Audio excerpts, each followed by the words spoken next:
Okay, hello everybody. Today's date is October 4th, 2021, and my name is Leslie Williams. This is going to be a two-part video series, maybe a three-part video series. It's going to be titled The Creation of False Memories, Remote Neural Monitoring, Gangstalking, and Rape. Now, you need to listen very closely to my statements. This is not a video to educate you about the crime of gangstalking, pertaining to what it is, how it operates, and so on. This is a video series that's being made in order to expose to you information pertaining to what's being reported concerning how some of the specific features and functions of some of the remote technologies that is widely reported by scientists, doctors, researchers, professors, and tens of thousands of educated gang-stalking victims online every day. You should also notate, I'm going to give you 30 seconds right now to go get a pen and piece of paper, beginning right now. So you can write down my statements so you don't have to come back and watch the entire video in case you want to immediately research something by its description and reference. Now, again, today's date is October 4th, 2021. My name is Leslie Williams. I'm a target victim and activist concerning the continued criminal expeditions of what is known as gang stalking. It's not stalking by gangs. You should know that this crime has been marginally covered on local news broadcasts in several states. It's been widely reported on national radio shows, different national radio shows, different dates, including ones I've been on. Now that 30 seconds is up by now, so what I'm going to do is segue into this video series, and you need to pay very, very close attention to my statements. The first thing I'm going to do is give you some information so you can help immediately see how your memory, all human beings that walk on this planet, once they become it, we'll just say, once you become an adult, you start to, as we navigate through our lives and our lives experiences, hold on one second, excuse me, oh, pardon me.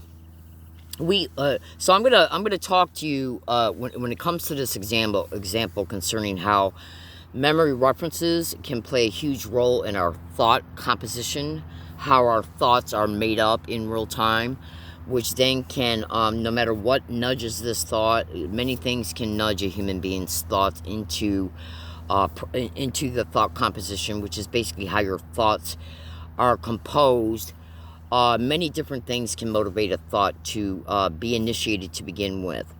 So if I got time in this video series, I'll talk about that. But the point being right now is to illustrate to you how our memory references can play a direct role in real-time thought composition, thought deliberation, no matter what motivates it.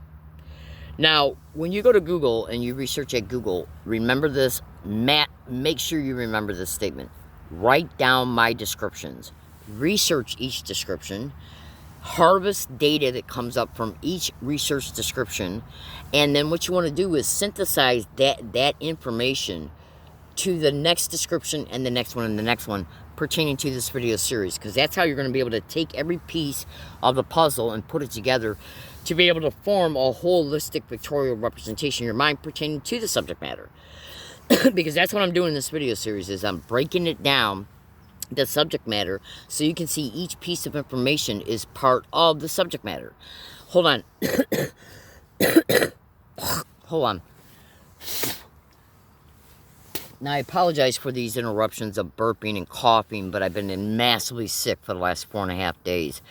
All right, so listen to this. Now, so I'm going to give you a brief explanation concerning how our memory references can play a role in current thought composition. So, here's one fast example.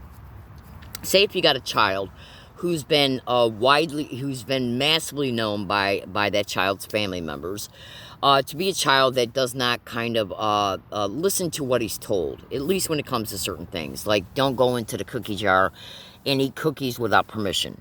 Don't go and get a cookie without permission, especially before dinner. Now, so let's say we got a child that does this, and he's got one sibling, a brother, and then he's got two parents. And as a direct result of this child repeatedly doing this, the brother is aware that he does it. Both parents are aware that he does it by and through experience. Now, whenever we experience something, whether we see it, hear it, or take that experience in through our other perceptions, taste, smell, sight, touch, feeling. I'm sorry, taste, sight, hearing, taste, touch, smell. This example would be mostly through hearing and seeing, is what we take information in through our senses. So these parents and the brother of this child have witnessed him doing this on several different occasions.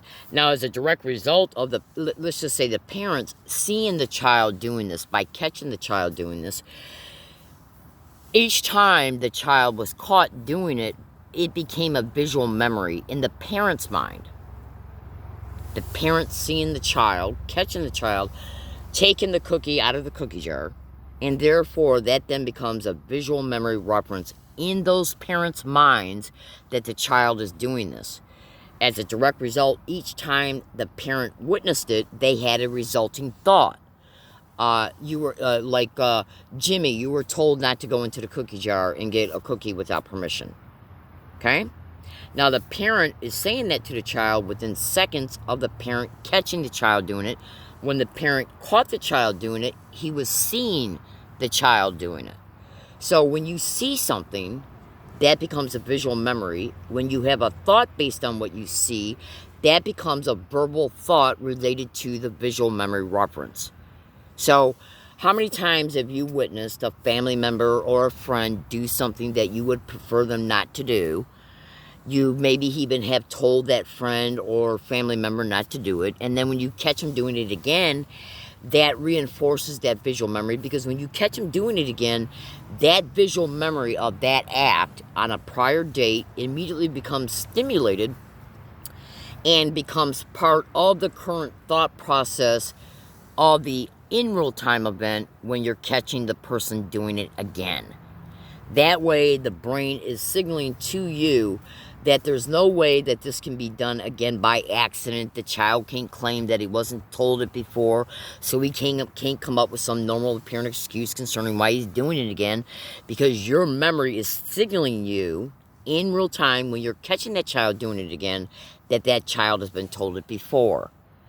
So I gave this example so you can immediately see that our visual memories, even our verbal auditory memories, play a role in current thought composition. Someone can't deny that they've been told not to do something before if they've been told to do it before when there's a memory reference connected to it. Now, how is this possibly relevant in gang-stalking crimes? Hold on a second. Excuse me, please.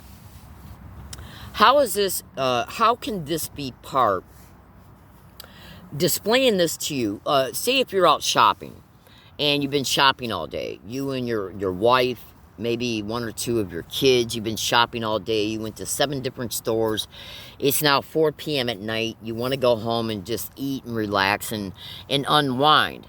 Well, you don't really feel like going home and cooking a big meal after you've been running around all day. So right after you leave that last store, you might have a thought to yourself, well, I don't feel like going home and cooking, I just want to go home and relax. So everybody says to themselves, okay, well, why don't we just go get something to eat on our way home? So they all come to an immediate agreement that they want to grab a bite to eat so they don't have to cook when they go home. And they're aware of where they're at in real time, okay, in reference to the last store they just left from. And so they say to themselves, we know where we are at, we know where we're at, we know where we got to go home, what restaurants, okay, sell Mexican food that we like, that's on the way home. So what the brain is going to do while it's composing this verbal thought is it's going to kick in visual memory references of your favorite Mexican restaurant that you went to before that's by your home. So that's a great example of how a visual memory reference can become part of a current thought composition. The current thought composition being, I've been shopping all day, I don't feel like cooking when I go home. What Mexican restaurant is en route to our home so we can stop off and order something and take it home to eat it? So therefore, that visual memory reference of going to that Mexican restaurant that's in the area of your home gets excited and stimulated, and it gets kicked into your conscious deliberations as you're composing a thought about where to go to get something to eat. We all experience this. If you wake up and say, I got to make my car payment, Well, your brain is going to kick in that visual memory reference of how you made your car payment before. You go to the bank and buy a money order, or you go to the bank or you write a check, and then you send that check, okay, to whoever you make your car payment to. That's because your brain is using a memory reference to an in real time composition of an in real time thought. Okay? Now, you're going to understand how this is relevant to the subject matter as soon as I catch my breath. Please bear with me. I've been extremely sick for the last 3.5 days, and it has totally worn me out. I can barely get up to do anything right now, cook or anything. I've been so sick. So please bear with me. Let me get a drink of water here real fast. I don't know if you're aware of it or not, but when you're talking, it strains your stomach muscles. So bear with me a second. All right. So why is this important? How could something like this matter when it comes to some of the capabilities, features, and functions of remote neural monitoring, gang stalking torture, gang stalking neural manipulation and neural torture, gang stalking remote neural monitoring, visual and auditorial brain entrainment?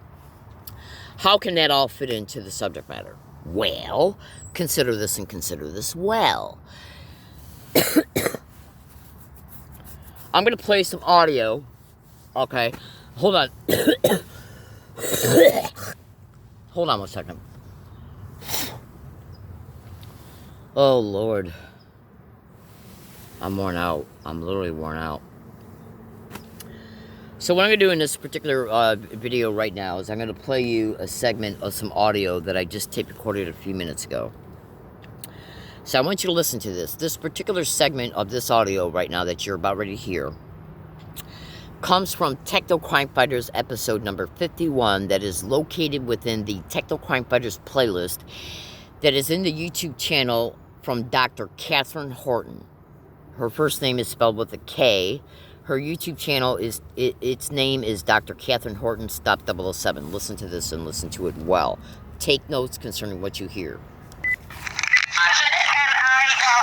This is an interview with Omni, and many people know Omni. Omni is a musician, he's a filmmaker, he's a writer, he's a graphic designer, a web designer. He's an activist, okay? He's an activist who has been working very, very hard on various websites, putting massive amounts of information out there about these targeting and surveillance programs, about the ghastly weapons that are being used, and Omni is something of an insider because he has been reporting from the beginning. He's been reporting B2K and synthetic telepathy, which I know many of those who are targeted are also reporting.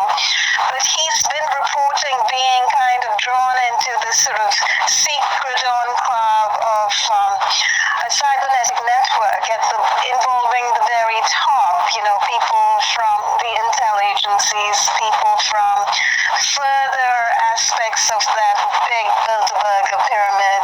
So he talking to Omni is always extremely elucidating and enlightening. You'll notice I'm striving very hard to keep from using the word illuminating. We all know why. Because he offers such a deep insight into what these guys are really doing, and a lot of disclosure, so there is massive disclosure about what they're doing. Well, lately Omni's been talking to me about experiencing extreme neural abuse, and we decided to do an interview where he could actually present it. So he's been presenting different aspects of this neural abuse, including what Catherine's just highlighted, BCI cognitions, thoughts and images. So with a BCI system, which is a brain-computer interface system, which involves a brain chip, by the way. So all those people who imagine that brain chips are not involved, that people are not being implanted, I suggest you wake up from that little dream you have, because people are being implanted and have been implanted for quite some decades now.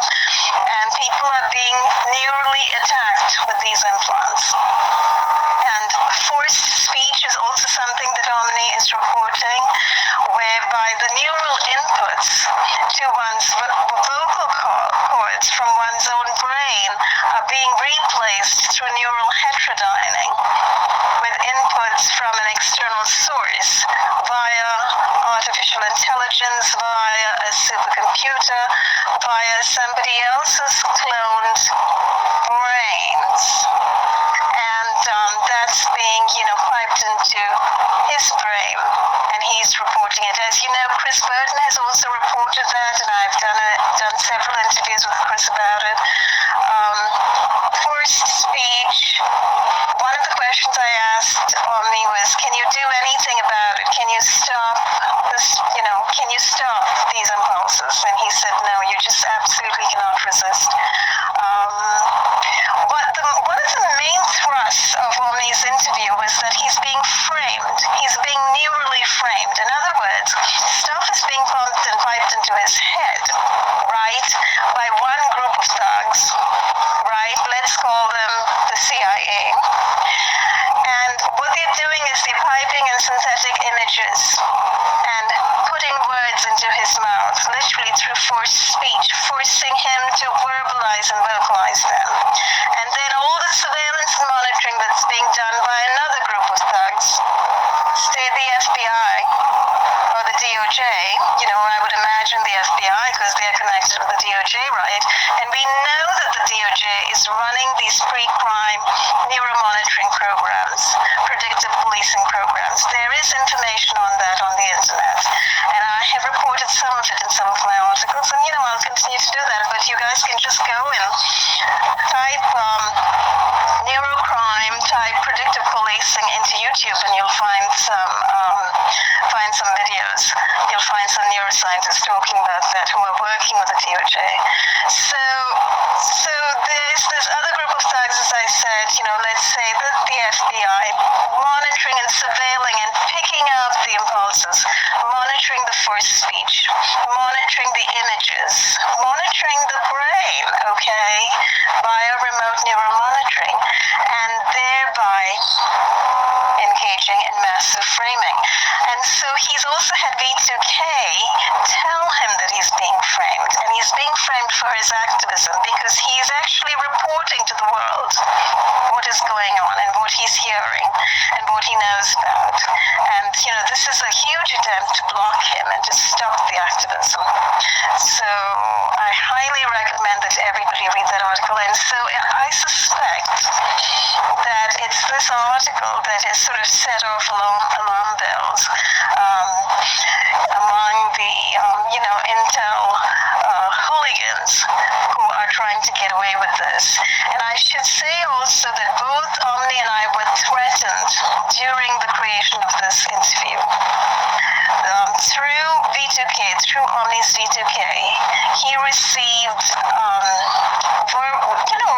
literally threats, I think, saying that they were going to target me more severely if I published the article, and they were going to target him more severely. They were going to, totally clamp him down.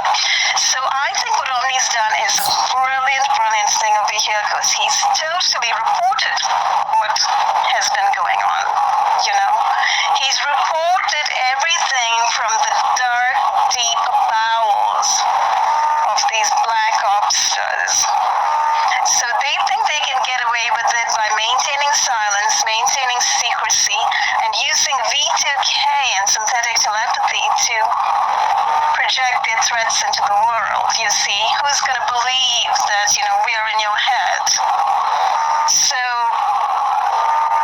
their intention, as we know, played out also in that Wired article, Catherine, which I know we're going to rip into in a minute, their intention most definitely is to call every single reporting victim and every single whistleblower, because I see every reporting victim of targeting and surveillance abuse as a whistleblower. As a journalist, I think it's my job to simply report, record, document, and project into the world. And so it seems to me everybody's whistleblowing about what these programs are all about. These are black ops programs. They are deadly programs. All right, now, what I'm going to do right now is I'm going to lay out some information to you so you can understand a huge aspect of what this particular video series is about. Say if you got a gang stalking victim who was made homeless. They're doing this to thousands and thousands of victims. So trust me when I say that when they make a gang stalking victim homeless, they're not just making them homeless so they then say to themselves, well, we made you homeless, ha ha, and then they walk away. No, this crime is involved in hundreds and hundreds and hundreds of extreme crime motivations.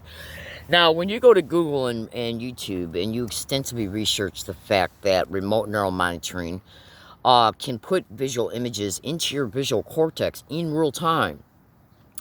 Well, what did I say a few minutes ago about visual memory referencing? Okay. We know that the human brain one of the most innate functions and features of human brain is called the limbic system, and the limbic system is dedicated to self-preservation.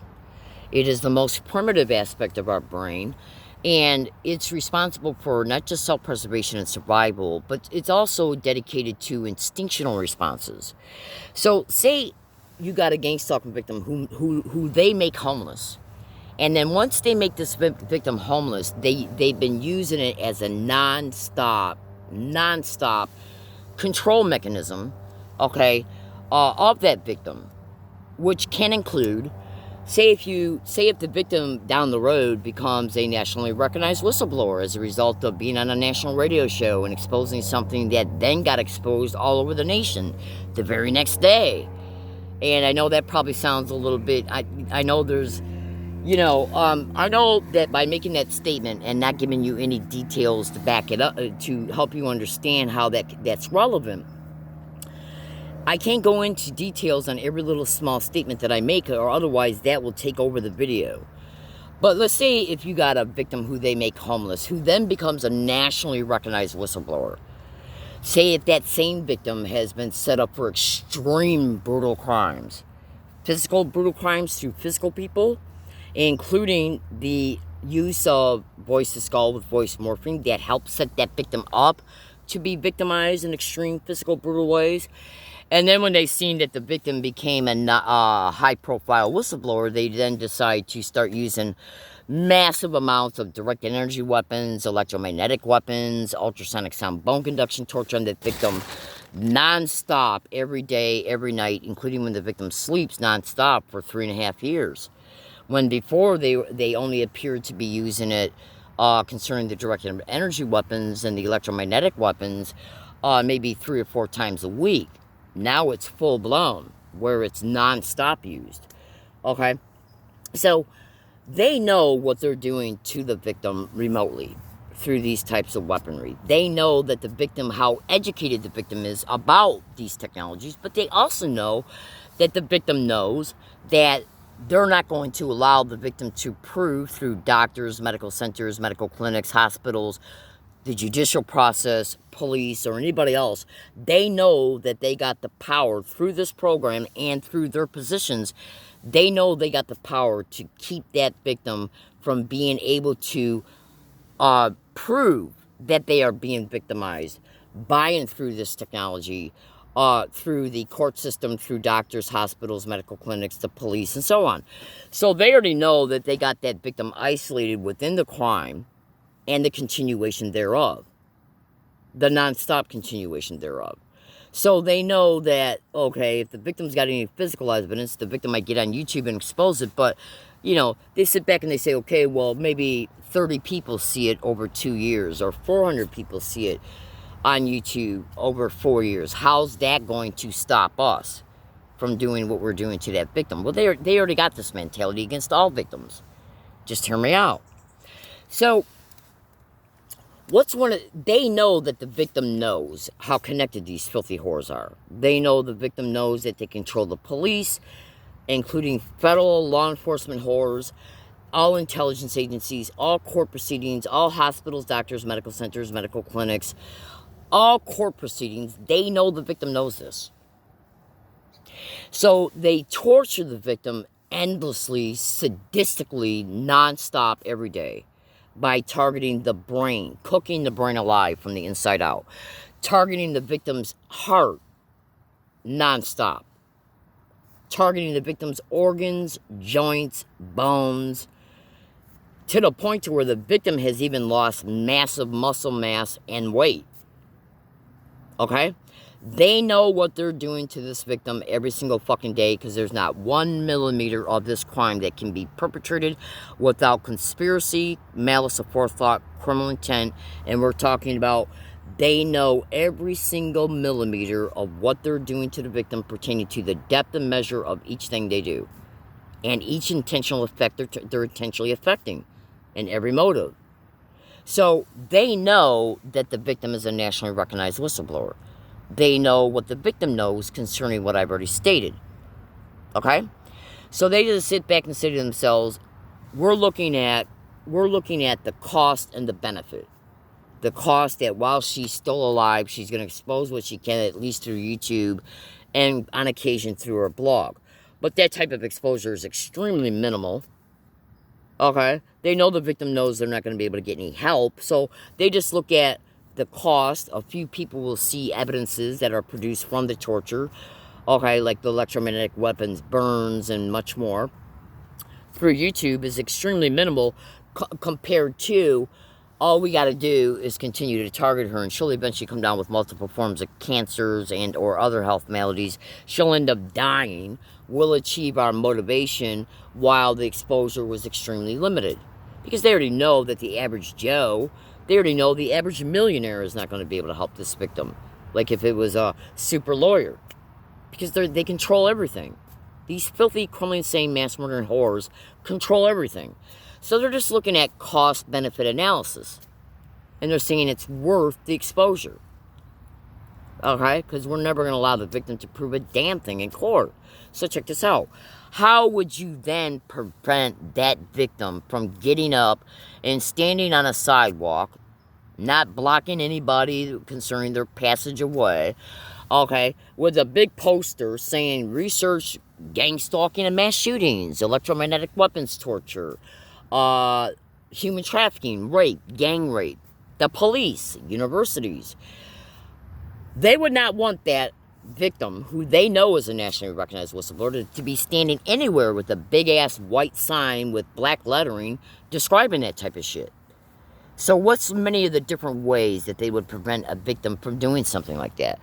Well, target the hell out of their house so they can't even get up to make a can of chili, let alone get up and push their bike. This victim has been made homeless. Push their bike anywhere to stand on any street corner to expose this white out in the public. All they got to do is basically just deteriorate your health to the point to where you can't even get up to literally go to the bathroom. That's how bad this technology is. This is no exaggeration at all. Right? So what's other types of psychological intimidation that these wild, filthy, satanic bitch whores can do against victims? They can neurally manipulate the victim into psychological intimidation. How? Well, they already know, this victim knows that these wild, satanic whores are involved in rape, gang rape, staged rapes and gang rapes that are videotaped. Okay? They already know that they can neurally influence a woman to go somewhere and drink, so when they go there, the drinks can be drugged with the date rape drug, and then the victim can be abducted, raped, gang raped, and that rape can be videotaped. Checking on her, and as it turns out, she was being stalked by a former FBI agent that runs a private investigative agency in San Antonio. They were breaking into her house, putting rohypnol in bottled water and other food substances in her place. And what does that do? Rohypnol is a date rape drug. It blocks your memory. And we're essentially sexually assaulting her, using her as a sex slave. But the interesting thing about the way they were doing it, and which gets into the electromagnetic technology, is they were breaking in, putting rohypnol in the bottled water, and subliminally controlling her to drink where the drug was placed. Wow, that's interesting. So how can you subliminally control a human being to get up and go and drink some water and eat some food in their own fucking home that the perpetrators had broken into and drugged? They waited then till it took effect, and then came in and raped her and videotaped it. How can they control a human being to make that choice to get up and go drink some water and eat some food in their own refrigerator that they had put the date rape drug in? How can they do that? It's called voice to skull with voice morphing. They can take your voice print, my voice print, which you hear me talking right now, that's my voice print, put it in a computer, compose a structured sentence in the computer. This is voice morphing technology. That's a software program that they put in their computer. And then what they can do is just to then compose a sentence on their keyboard. I'm thirsty. I'm going to go get some water, and I'm hungry. I'm going to go get something to eat. So she gets up, and then, so that they compose that structured sentence on the keyboard. I'm thirsty. I'm hungry. I'm going to go get something to eat and drink. They then press enter on the keyboard, and that dialogue comes out in her voice, then transmitted to her audio cortex, voice to skull with voice morphing. Therefore, she just thinks she's having a regular thought that all human beings have every single day. I'm going to get up and get something to drink, get something to eat. She gets up, she goes to drink the water in the refrigerator, she goes to eat the food in her refrigerator, she gets knocked out, they come in and rape her and videotape it. Well, they can do the same damn thing to you if they put the idea in your head to go to a neighborhood bar. Especially if you're being gang-stalked and worn out and tortured through electromagnetic weapons. They push the mind and body into believing that all I want to do is maybe go have a drink to mentally escape what I'm enduring nonstop every second of every minute of every day. So the victim goes to the bar, Google bartenders and bars to gang stalking. Okay?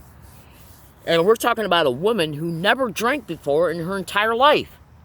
Like maybe in 20 years, 3 times. So then the victim goes to the bar and is set up and including through the bartender, orders a drink because she was influenced to go there through voice to skull with voice morphing. So they were already expecting her. She gets to the bar, they serve her drink after she orders it, they put the date rape drug in it, she goes and sits down at a booth, they then neurally control her to call 911 under the mental guise of, oh, all I got to do is call 911 and say this and say that. Maybe I'll be able to get some help to get out of the homelessness. So she gets up, okay, after calling 911, and she gets up and she walks out the back door of the bar, and the fucking Dearborn police are right there. And that's the last memory she's got. Until she wakes up the next day in a fucking hospital bed, okay, all of her clothes off in a hospital gown and has no memory of what happened from the time she walked out of the back of that bar until the time she woke up. Do you think that she could have been raped repeatedly and that rape could have been videotaped? You need to listen to video number 2. Because Baby Cakes and video number 2, this shit's going to be broken down so you can hear some things that are going on in the hood concerning future psychological intimidation. I'm getting ready to start video number 2 right now. Hold on.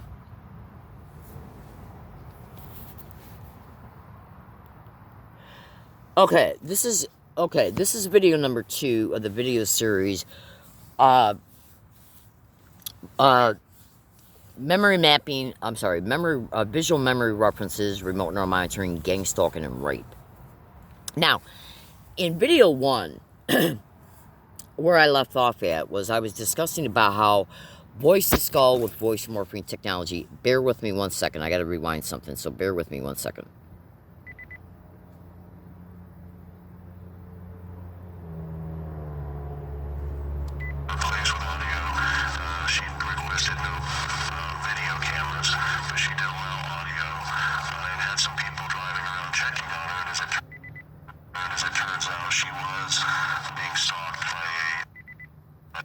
Alright, now, where I left off at in video number 1 was that with voice to skull with voice morphing, they can put an idea, a thought in anybody's head in real time about any subject matter in order to influence that person to act on that thought. It's a fake thought. If you don't know what voice morphing is, you can clearly see it in the following 3 movies, which all you gotta do is pay either $2 or $3.99 at YouTube, okay, to watch. Terminator 1, where Sarah Connor is talking to her mother, okay, when she's actually talking to the Terminator. Terminator 2, where John Connor is talking to his foster parent. Actually, he's talking to a Terminator. And in the movie Untraceable, where a male FBI agent was set up, kidnapped, and murdered as a direct result of him being duped to go meet a girl he was not meeting. He thought he was meeting her because the perpetrator who kidnapped him was using voice morphing technology to call his phone, pretended to be a girl that he had dated on a prior occasion in order to pretend to be her, so he could say to him, it was a male who was doing it using voice morphing technology, and he was basically pretending to be a girl he had dated so that he would set him up to meet her. He then got kidnapped and got killed. So you'll understand this when you watch the movie Untraceable. Okay? Voice morphing technology is a technology where they can put your voice print in a computer, compose a sentence, like I'm going to go to Walmart and then I'm going to go to Burger King. And then once that sentence is composed, what they do is then put that composed sentence into the voice morphing software. Okay, they then send that composed sentence to the victim in the victim's own voice print so that that composed sentence is heard in their audio cortex. When the victim hears it, they think they're having their own thought and then will act on it. Listen to this. A former FBI agent that runs a private investigative agency in San Antonio. They were breaking into her house, putting rohypnol in bottled water and other food substances in her place. And what does that do? Rohypnol is a date rape drug. It blocks your memory. And we're essentially sexually assaulting her, using her as a sex slave. But the interesting thing about the way they were doing it, and which gets into the electromagnetic technology, is they were breaking in, putting rohypnol in the bottled water, and subliminally controlling her to drink where the drug was placed. Wow, that's interesting. So when did this happen? This all happened prior to 2006.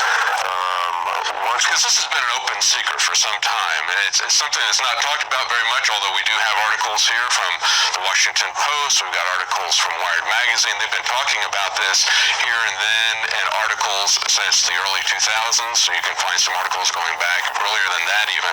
And we've got pretty much every branch of the military has got their own little projects, as well as commercial applications. Oh yeah, mind control technology is one of the most common crimes, at least localized or complained about on the internet today. It seems to be getting the least amount of coverage in the major media. Wow. So that's why when we went to the police and had the identities of the stalkers, there's no way to prove the electromagnetic technology, but we could prove the stalking, and we could prove the sexual assault. And we're told by the police that, well, the guy doing this to you is former FBI, he's a private investigator, he stalks people for a living, that's what he does. And she had no memory. Sexually assaults people for a living. And she has no memory of the sexual assaults due to the rohypnol, at least not good enough memory to bring a case. And it's like the police told us, it's not what you know, it's what you can prove. Yeah, it's also who you know. And who you know. So the next best thing I thought, you know what, I need to write all this down in a... Okay, so in the first video, because this is at least a two-part video series, I made a clear statement about how, in fact I made several, about how our visual memory references can be used in real time based on an in real time thought process. So I'm going to give you another fast one just in case you're stumbling across this video, which is video number 2, before you see video number 1. So what I'm going to do is just very fastly explain something to you. Say if you got a man and his wife who've been shopping all day, and they've been to 5 stores, they're tired, it's 4 o'clock at night, they got to go home, they haven't ate yet, so they say to themselves, I don't feel like cooking when I get home. So what we'll do then is we'll stop off and we'll get a bite to eat or get something to go, okay, on our way home, so when we get home we don't have to cook. So they know where they're at in real time. They just left the last store that they're shopping at. Okay, and so they know where they're at physically, and they know where they got to go, home. So when you take where you're at, A, and where you got to go, B, your house, and you say to yourself, well, I want Mexican food. You know, they come to the agreement that that's what they want.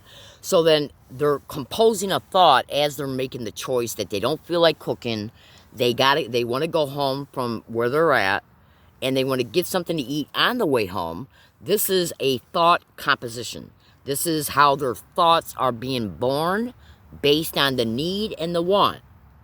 Now, so they just left the last store, and now they're saying to themselves and to each other, I don't feel like cooking. Let's just grab something to eat on the way home. We'll take it home and eat it. So then they come to the conclusion that they want Mexican food. So this is a thought composition, meaning that this is their thoughts being composed, and then they're going to act on them. So they decide they want Mexican food. So what they do is they start thinking to themselves, what Mexican restaurant can we go to that's on the way home? And so they start remembering the Mexican restaurant that is in the area of their house. That's a visual memory reference because they went to that Mexican restaurant on a prior date. Every time you see anything, excuse me, like right now, I'm showing you a purple bandana. That you are seeing that with your eye, through your retina to the optical nerve to your visual cortex. Okay? So whenever you're in a Walmart and you see some bandanas for sale, you might have an instant visual memory recall of you seeing this purple bandana right now. So they say to themselves, well, they want to get Mexican food on their way home, and then they start thinking, well, where can we go to get Mexican food on their way home? And then all of a sudden, this is a thought composition. Their thought is being composed, okay? And so all of a sudden then, they start having visual memory recalls of the Mexican restaurant that is in their neighborhood by their house. And then that becomes part of the thought composition. And that was what then leads to the decision to go to the Mexican restaurant. Okay? So this illustration was being made in order to show you that our memory references can play a big in real-time role to a current thought. Now, how is that important related to the subject matter? Well, say if you got a gangstalking victim who's being extremely tortured through electromagnetic weapons, directed energy weapons, ultrasonic sound bone conduction torture, and they know that this victim has had enough. There's massive amounts of different ways through their very sophisticated, remote surveillance technologies that they have, remote neural monitoring, which also enables them to monitor your subvocal speech. Therefore, they're able to determine what your in real-time thoughts are. Google all my statements to remote neural monitoring and gangstalking. Okay? You should also, when you research remote neural monitoring at Google first, then YouTube, about how visual imagery can be put in the visual cortex, and about how voice-to-skull with voice morphing or regular voice-to-skull can transmit audio to the audio cortex, and which is how they control this woman. See, this woman, when you go to YouTube search box and you type in "stalked in San Antonio," the woman John Hall was just talking about is one of those two women in that news broadcast, which was broadcast on a San Antonio news station on February 17, 2010. Now, one of those two women in that news broadcast is the woman John Hall was just talking about, where the perpetrators literally broke into her home and put the date rape drug in her water and in her food. They then used voice-to-skull with voice morphing on her in order to make her think that she's having a thought about, I'm thirsty, I'm going to go to my refrigerator and get water and eat my food, which we all do every day. So why would you think that that's not your thought if you're hearing that type of thought in your own mind? Okay. How many times a day do you think to yourself, I'm going to get up and go get something to drink, I'm going to get up and go get something to eat? At least once a day. At least. Unless you're fasting or something. This is a common thought that every human being has every single day. Okay, once you're at least a child. Well, in gang-stalking crimes, they know this. Okay? So if you can put the thought in somebody's head in their own voice print. Hold on. In their own voice print, I'm going to get up and go to the refrigerator to get some water and eat something. Would you second guess that thought? Would you think to yourself, well, this ain't my thought? Think about what I'm saying. That's voice-to-skull with voice morphing. So they broke into her home and they put the date rape drug in her water and in her food, and then through either remote neural monitoring or other types of overt, covert criminal visual surveillance, they can determine that she acted on that thought. Okay? And you better be damn sure there's like a 99.9% chance that if they were using voice to skull with voice morphing on her to put this type of thought in her audio cortex in her own voice print, then you better believe she's being remotely neurally monitored. Meaning that they're able to see what you see, they're able to hear what you hear, and therefore they can see that you're getting up to act on that thought. She then goes to the refrigerator, drinks the water, eats the food that had the date break drug in it. They waited until it took effect and came in and raped her and videotaped it. So how is this important? Outside of the fact that it is important. How is it related to the current subject matter of this video series? Okay, which is probably going to be a 3-part video series. This is video number 2. Well, if you got a gang stalking victim, see, you got to understand something about these sick, filthy whores who are managing this crime. Every single bit of every single gang stalking victim's internet activity is completely monitored. Every second is monitored, even when you're making a video. Research computer hacking and surveillance and gang stalking, phone hacking and tracking and surveillance and gang stalking, including phone jamming. Okay, so they know everything that you have become educated about this crime online from day one. They see every single thing that you've learned about concerning this crime. They also know every single thing you know about this crime through experience. So they know you know that illegal probate control schemes is one of the biggest criminal motivations connected to this crime.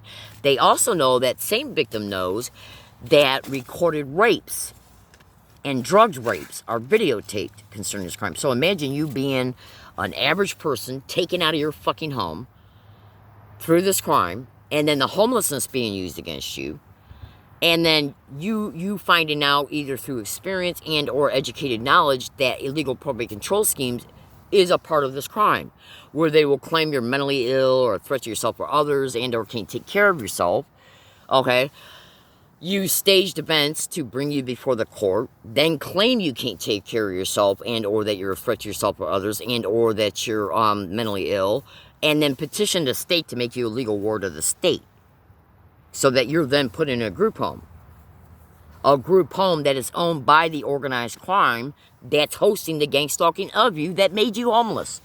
That sets you up for staged provocations along your route, which they can use neural influencing technology on you to manipulate your behavior, your speech, and everything during that staged event to set you up for an arrest. So then once you go to court, because of that arrest, is where they then can take the illegal probate control. They know that the victim knows they do this. They know the victim knows that once you're put in a group home or even in a hospital, they can drug your food and water and set you up for staged videotaped rapes. They know that you know this. So if they can use voice to skull with voice morphing on you, okay, to put an idea in your head about where to go to have a drink, you know, say if you, which I just proved by playing that audio, if you want to really listen to John Hall and his exposures online, go to YouTube search box and type in John Hall satellite terrorism. He's got hundreds of videos online, and you'll eventually hear it. And by the way, you need to know this. Every single psychiatrist and every single doctor that any and all gang stalking victims end up going to see, no matter what causes them to go to see them, are already told what to do and not to do against each victim. They're already told. This is a nationwide organized crime syndicate in the system at the federal, state, and local level, working together as an up and operating organized, national organized crime syndicate that are involved in hundreds and hundreds of different crime motivations. Hundreds of them. The police at the state, county, and local level are directly involved, as well as federal law enforcement. Absolutely. Google all my statements. So, with remote neural monitoring, they can see and record everything you see. Look at this. Okay?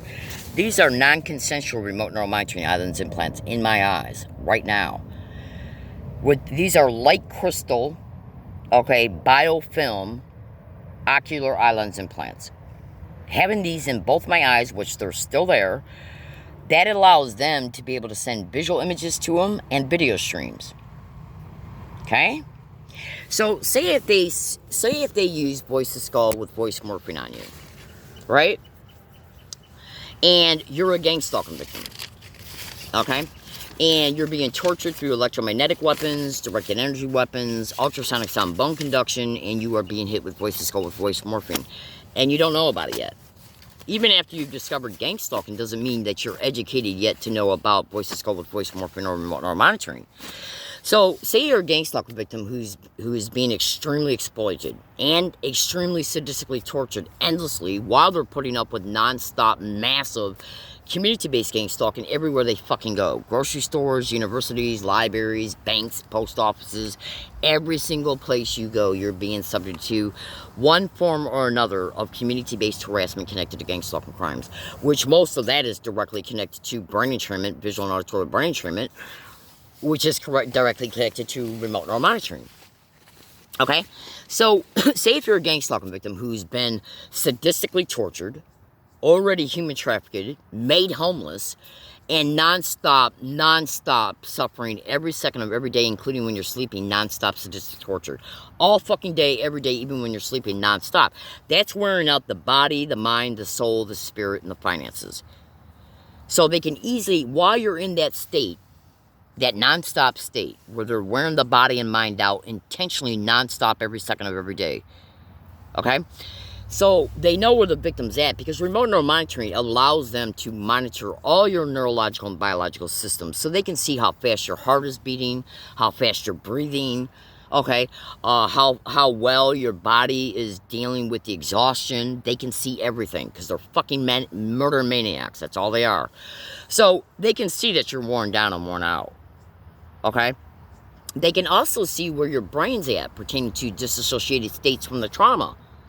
So, while you're in a disassociated state, while you're being non-stop sadistically tortured every day and night, they can literally put the idea in your head to go have a drink. I need to go have, where they can put the idea in your head, I can't take this shit anymore. I need to go somewhere to try and escape the community-based harassment. Okay, I'm worn out physically. So, and then all of a sudden you have this thought in your head to go to a neighborhood bar, including one right across the street from a police station, like the Dearborn Police in Dearborn, Michigan, and have a drink. I'll just have one or two and then leave. That's the type of ideas that they're putting in women's and men's heads all over the country every single day. Thousands of victims every day all over the country. So the victim goes to the bar and has a drink. Well, this was a artificially induced thought through remote neural monitoring. Through voice to skull with voice morphine, while they're putting the visual imagery in the visual cortex of how that bar looks, to trick the brain into believing that this is the bar they're choosing to go to, because they know that that victim has seen that bar in the past. What do you think those RNM eye lens implants are about? In part, visually recording everything you see and then sending that visual imagery back to the eye lens implants on any subsequent day while they're using voice to skull with voice morphine on you to put the idea in your head to go have a drink at a bar that they're sending the visual imagery of and to the eye lens implant, so it's then transferred to the retina, to the optical nerve, to the visual cortex, in order to trick the victim to believing that they're having a visual memory about where to go to the bar to have a drink at. Which is why I gave you that example a minute ago about the couple who wanted to go to a Mexican restaurant. Okay? So if you've been to a bar on one day when you were going to that bar and facing it before you went in, you've seen what it looked like. Well, they recorded it. So then when they use voice to skull with voice morphine on you to trick you into believing you're exhausted, you've had enough, you can't take it anymore, you want to go have a drink, including to a woman who's never drank before in her life, maybe 3 times in 20 years, you're doing this to. They're doing this to. So as she's having this voice to skull with voice morphine thought, the visual imagery of that bar that she has either went to or seen on a prior date, all of a sudden is seen in her visual cortex. They're trying to make her think that it's a memory reference about where to go to have a drink. So she goes to the bar, she has a drink, it's already set up for her to be, that drink to be drugged. She gets the drink, she goes, sits in a booth, and all of a sudden she has a thought pop into her head, another voice to skull with voice morphine thought. I can't take this anymore, I'm going to call the police, maybe they'll help me. So she takes a few drinks of the drink, she calls 911, She then has a thought in her mind to get up and leave the bar through the back door. And as soon as she walks through the back door of that bar, some guy standing out there saying, "Can we help you?" And then the police pull up. In the Dearborn Police Station, Dearborn, Michigan, who is right across the street, directly across the street from that bar. And that's the last memory that victim has. That's the last motherfucking memory that victim has until they wake up the next day in a hospital bed, in a hospital gown.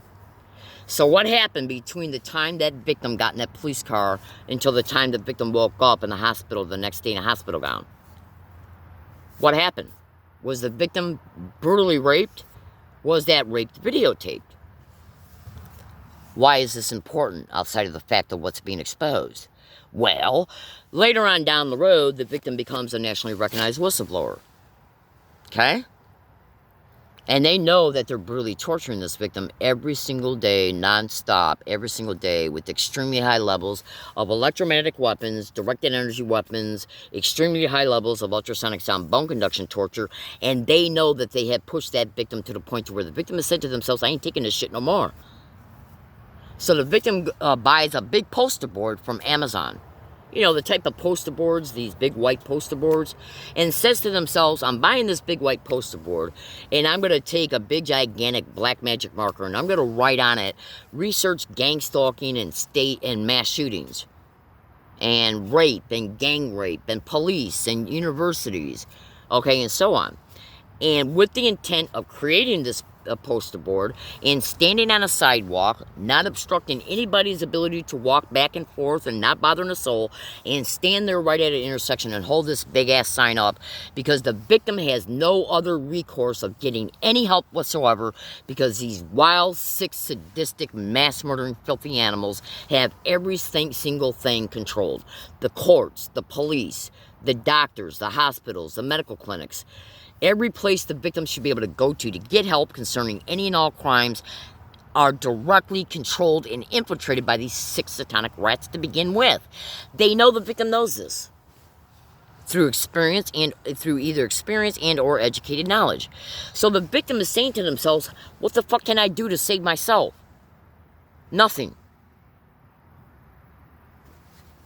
The only thing that I can do is maybe try and help the public so they can become informed, so they can educate themselves, and to pay back to these sick, filthy whores for what they've done.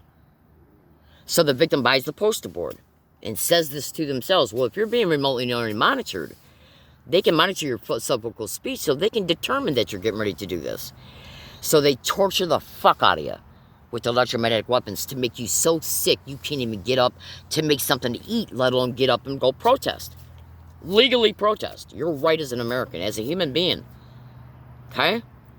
So while you're sick, and as you're sick, you're thinking to yourself, you're going to do this because you can't take it no more.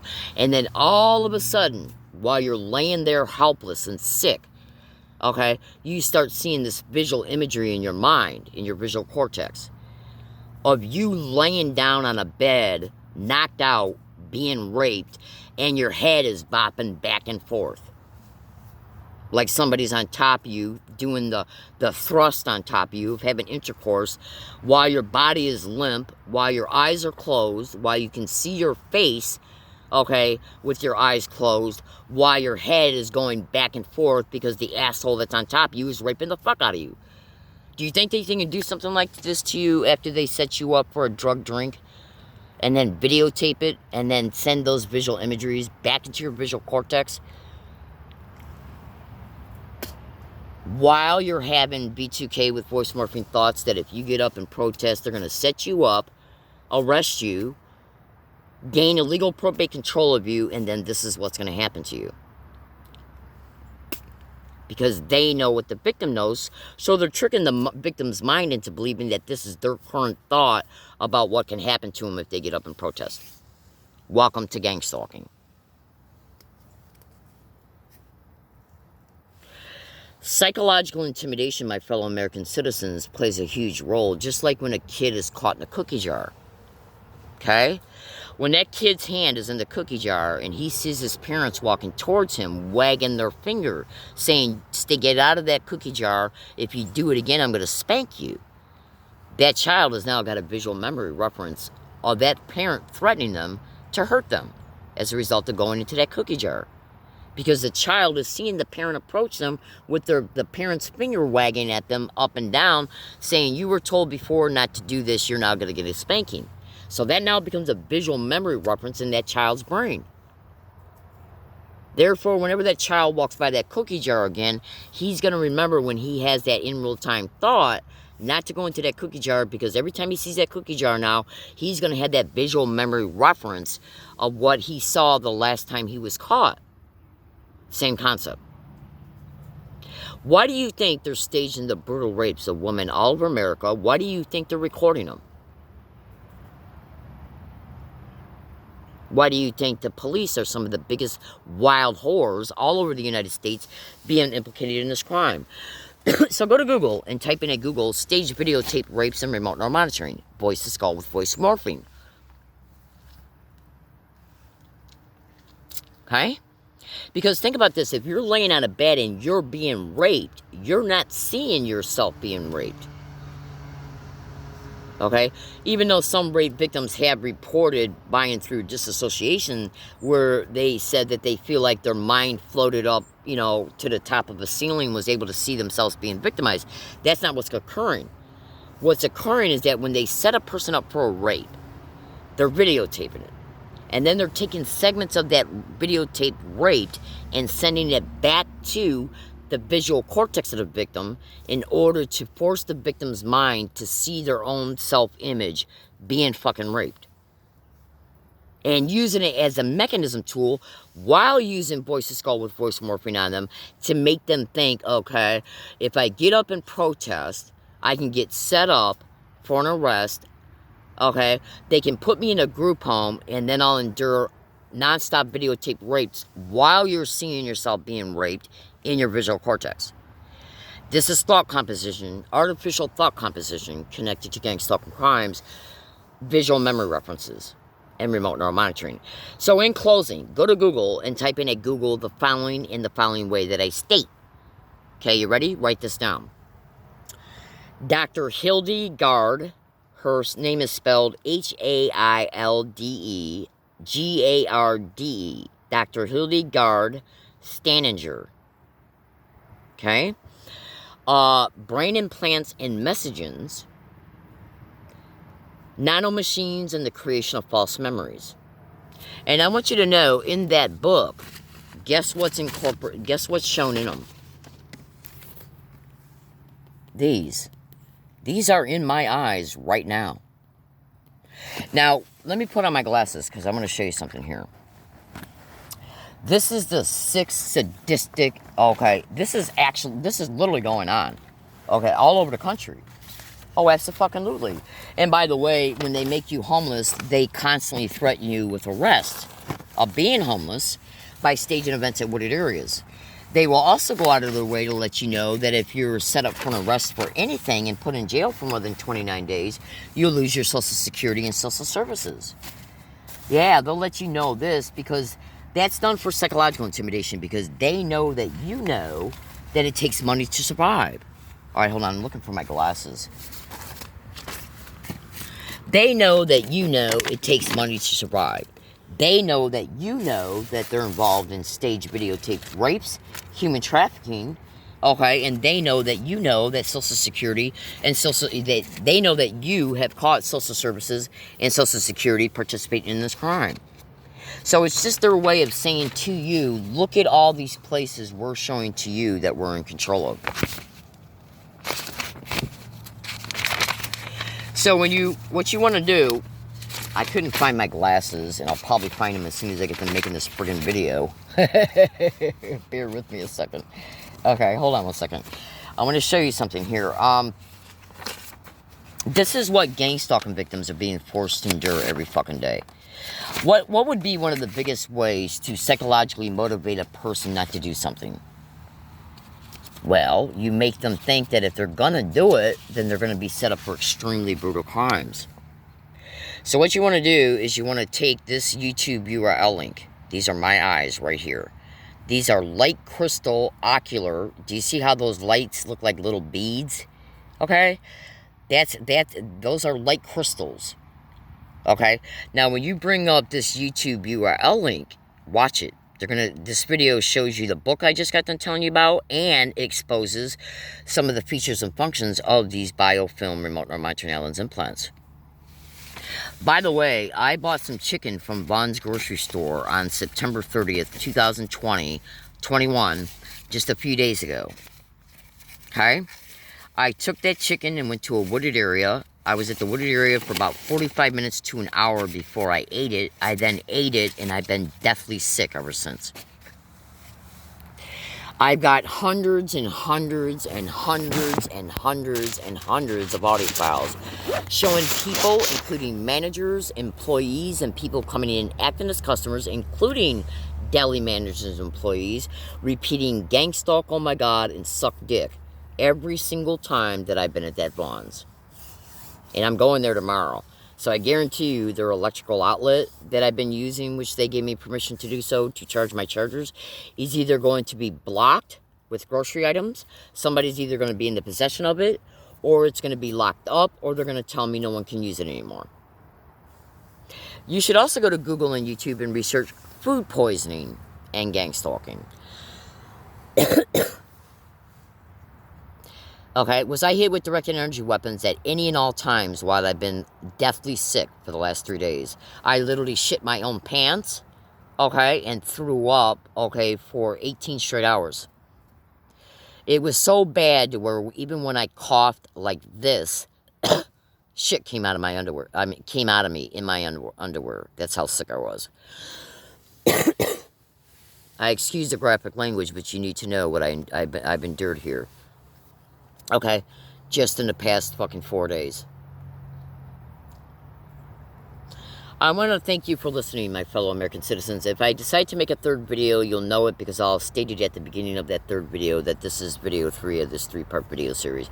Thank you for listening. Everybody have a good day. Stay tuned to this account, and make sure you go into this account and look at all videos, especially the ones that are dated September 1st or 2nd, 2021.